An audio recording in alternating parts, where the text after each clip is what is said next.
Welcome to our channel. Today we how to budget with LendingClub easy tutorial step by step clearly. To get started with budgeting using LendingClub, you first need to create an account. Visit the LendingClub website and click on the sign up button. Fill in your personal information, including your name, email, and phone number. Create a secure password and accept the terms and conditions. Once your account is created, log in using your new credentials. After logging in, navigate to the Budgeting Tools section of the website. Familiarize yourself with the interface and available features.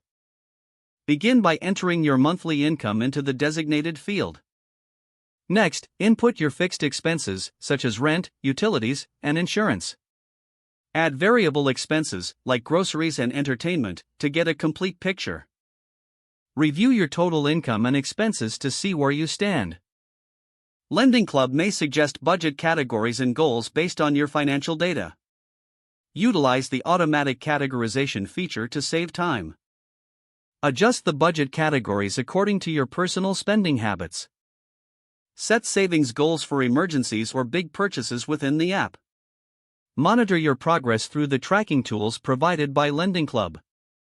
Make adjustments to your budget as needed to stay on track. You can also connect your bank accounts for real-time tracking of transactions. Review your spending periodically to identify areas where you can save.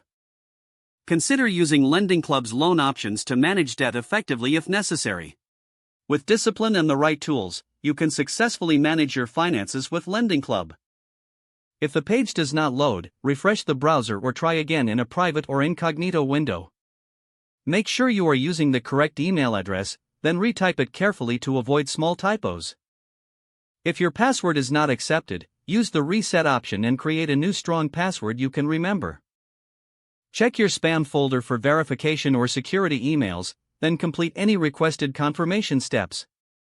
Enable two-factor authentication if available to improve account security and reduce unauthorized access risk. After signing in, review your profile details so your contact information and settings are accurate and current. If you see an error message, note it down and try again after restarting your device and internet connection. Don't forget to like this video and subscribe to our channel for more step-by-step tech guides.